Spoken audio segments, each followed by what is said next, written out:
Welcome back, Flare community. I hope you're all well and having an incredible day. I've got a short and sweet video for you today, and that's based on the amount of comments I've heard about people not having votes for this upcoming proposal, or this ongoing proposal, should I say, for the Songbird network to reduce the delegation vote cap from 10% down to 2.5%. And there is a very good reason for that. So jumping over here to Twitter, we have this from the Flare official account. On the 24th of December, there was a block selection period. And what does that mean? It means that a block has been selected in which all of the WSGB was accounted for, and it's this snapshot, if you will, that will dictate how much SGB you have to vote from your particular wallets. This can be akin to the delegation lock-in block, which happens on a random time, and it sort of means that there is a set period of time, a specific point in time in which all of the WSGB has been accounted for. To get more details, we need to head over to the portal page itself.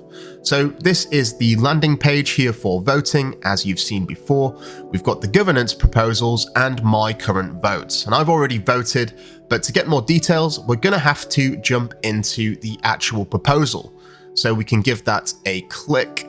And if we scroll down here, we can see that there is this technical info dropdown. So after clicking that, we can actually see that the vote calculation block actually occurred on block 2831672.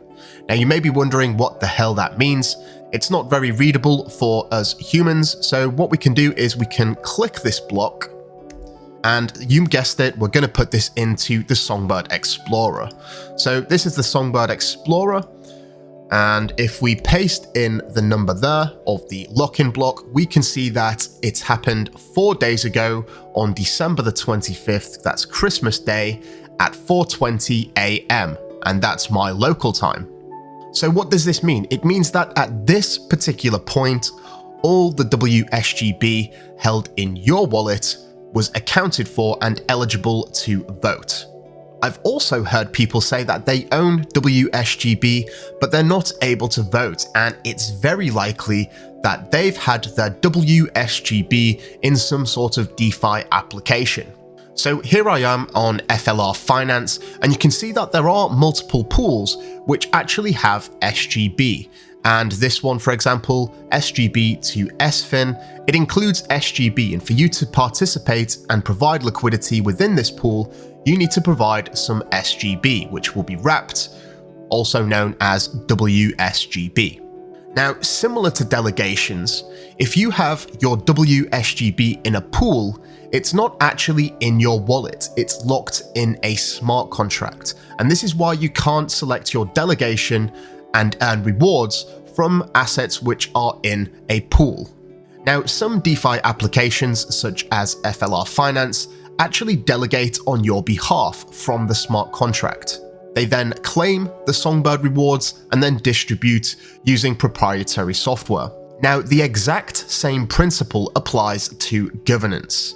If you have WSGB in a pool, it's not in your wallet, it's in a smart contract. And only the smart contract can then participate in governance voting. This is the reason why you may not have a vote despite, in quotation marks, owning WSGB, because you do own it, but it's not in your wallet. So to drill the point home and conclude this video, only the WSGB held in your wallet, not a smart contract, at the time of the governance lock-in block or snapshot, whatever you want to call it, will count towards your vote power. I really hope that clears up some of the confusion. Please feel free to like and subscribe if you haven't already, and stay tuned for the next video. Until next time, I'm out. Mission Control, we have liftoff.